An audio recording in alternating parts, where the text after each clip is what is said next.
हरि ओं श्री गणेशाय नमः। नमोऽस्तु रामाय सलक्ष्मणाय देव्यै च तस्यै जनकात्मजायै। नमोऽस्तु रुद्रेन्द्रयमानिलेभ्यो नमोऽस्तु चन्द्रार्कमरुद्रणेभ्यः।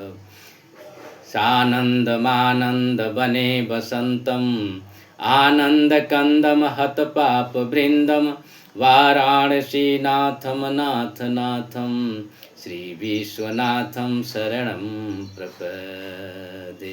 गोष्पदीकृतबारिशं मशकीकृतराक्षसं रामायणमहामालारत्नं वन्दे अनिलात्मजम्। अञ्जनानन्दनं वीरं जानकी शोकनाशनं कपीशमक्षहन्तारं वन्दे लंका भयंकरम। प्रेम से बोली सीतारामचंद्र भगवान की जय। सब देवतन की जय, सब संतन की जय, सब भक्तन की जय। श्री रामचरितमानस का पावन प्रसंग श्री केवट प्रसंग का वर्णन हो रहा था।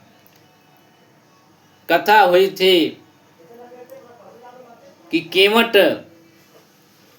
नाव को किनारे पर खड़ा करते हैं और आकर भगवान के चरणों में साष्टांग दंडवत करके प्रणाम करते हैं।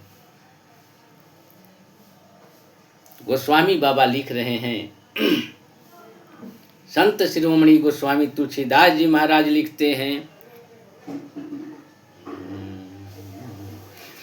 केवट उतरे दंडवत कीन्हा प्रभु संकोच एहि नहीं कछु दीन्हा। प्रभु संकोच एहि नहीं कछु दीन्हा। भगवान को संकोच हुआ, किसको मजदूरी में मैंने कुछ नहीं दिया। तब माता जानकी जी ने भगवान श्री राम के मन के भाव को समझ गईं।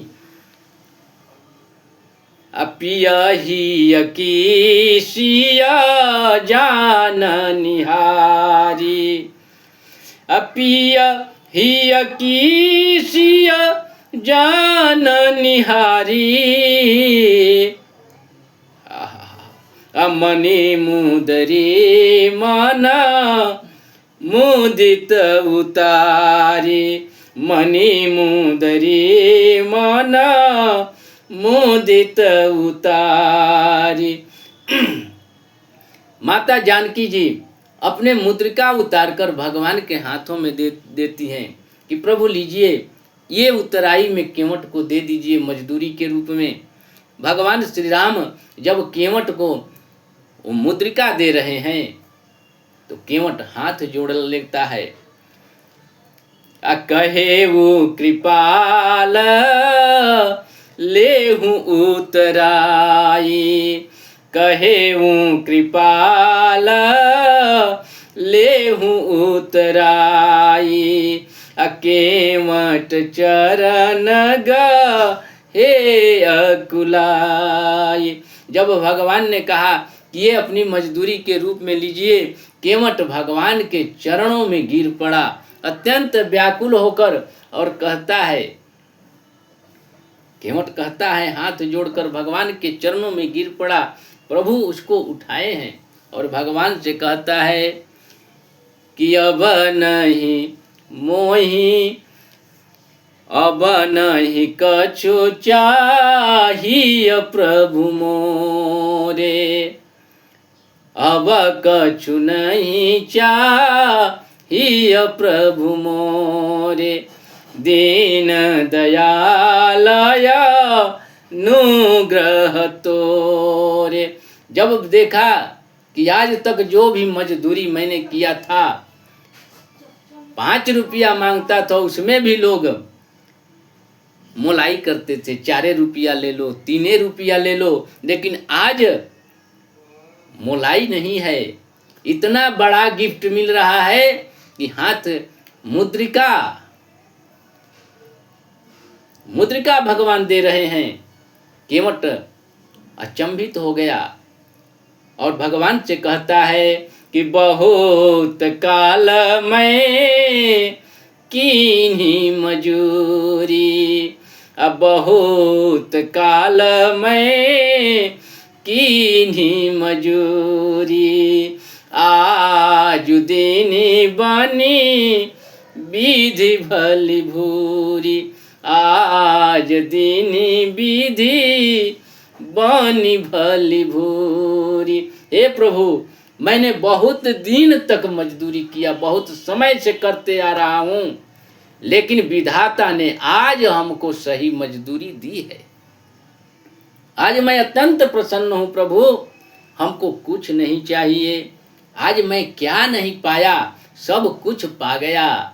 और केवट कहता है कि आजुनाथ मैं काह न पावा, आजुनाथ मैं काह न पावा, आजुनाथ मैं काह न पावा, मिटे दोष दुख दारुण दावा, मिटे दोष दुख दारुण दावा। बोला केवट कि हे प्रभु, आज मैंने क्या नहीं पाया, सब कुछ पा गया।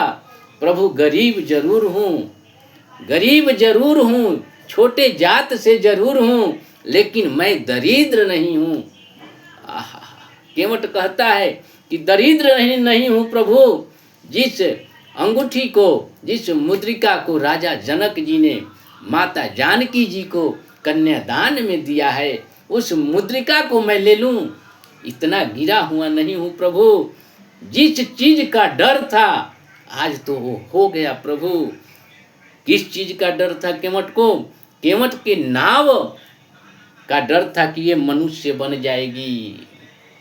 कह रहा था केवट कि चरण कमाल राजा कहाँ सब कहाही, मानुष करनी अमूरी कछुआही। लेकिन नाव तो मेरी मनुष्य नहीं बनी, मेरे अंदर मानवता आ गई।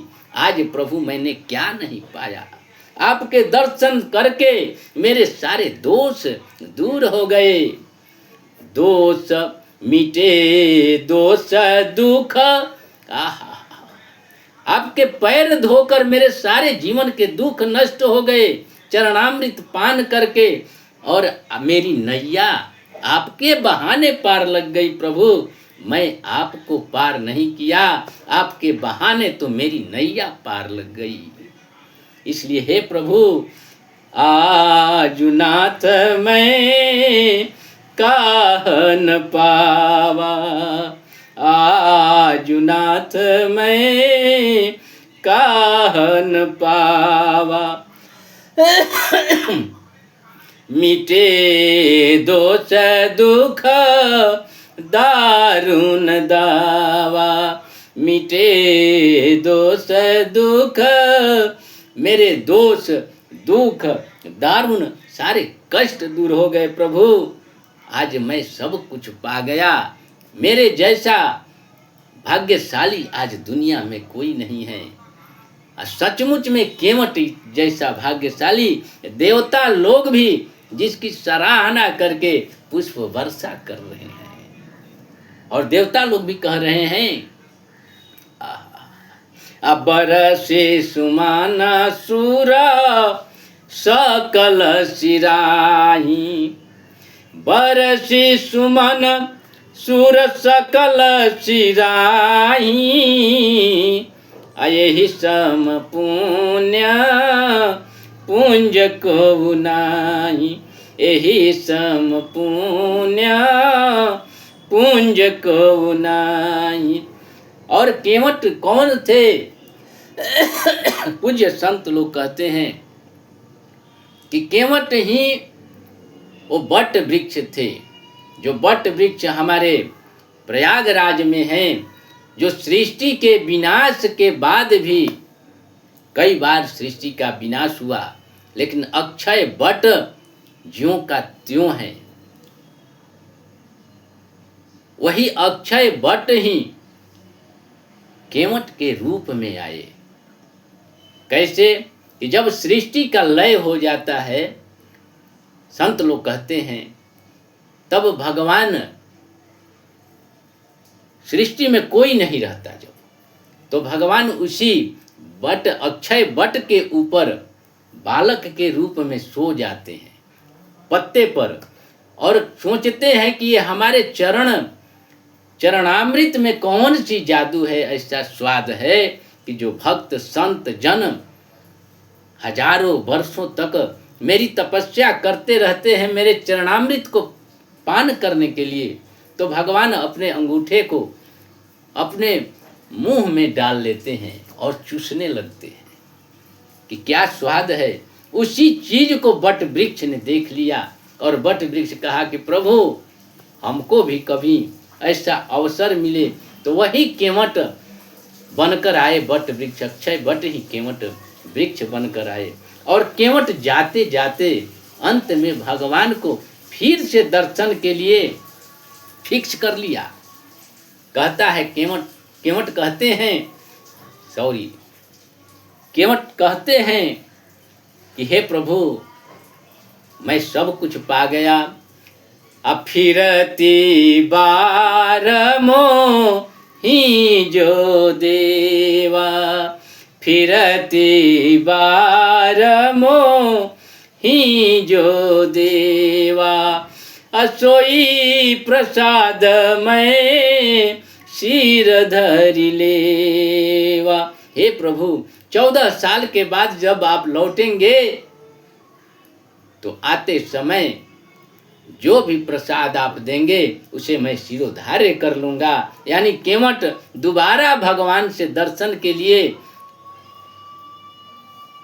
प्रेरित कर दिया भगवान को कि भगवान आते समय भी केवट को दर्शन देंगे। और इस तरह से लक्ष्मण जी, माता जानकी जी, सब लोग निहोरा कर रहे हैं कि ये मुद्रिका ले लो, लेकिन केवट नहीं ले रहा है। अंत में भगवान ने उसको भक्ति का वरदान दिया और माता जानकी जी, माता सुरसरी की पूजा करने के बाद, जो माँ जानकी जी अत्यंत कोमलांग हैं, जिनका पैर कभी जमीन पर नहीं पड़ा, वो कंकड़ीली, पथरीली और कटीली रास्ते में चल रही हैं। बाबा लिखते हैं कि पलंग पीठ तजी गोद हिलोरा, पलंग पीठ तजी गोद हिलोरा, असियन दीनी पग अवनी कठोरा, सियन दीनी पग अवनी कठोरा। कभी माता जानकी जी धरती पर पैर नहीं डाली। और माता कौशल्या जी तो कह रही हैं आहा कि नयन पुतरी करी जोगवत रहूं, अदीप बाती नहीं टारन कहेऊं। माने ससुराल पक्ष और नैहर पक्ष दोनों ही अत्यंत राज मुकुट हैं, राजाओं के मुकुट हैं। पिता जनक भूपाल मणि, ससुर भानु कुल भानु, पति रवि कुल कैरव विपिन, अविधु गुणशील निधान। ऐसी मेरी माता जानकी जी उस कंकड़ीली पथरीली रास्तों पर नंगे पांव चल रही हैं और अत्यंत प्रसन्नता से चल रही हैं। तो आज का प्रसंग यहीं पर विराम। जय जय श्री सीताराम, जय श्री राधे श्याम, जय श्री दादा परशुराम, जय श्री हनुमान। आप सबों को प्रणाम। वाणी को देता हूँ विराम। जय जय श्री सीताराम।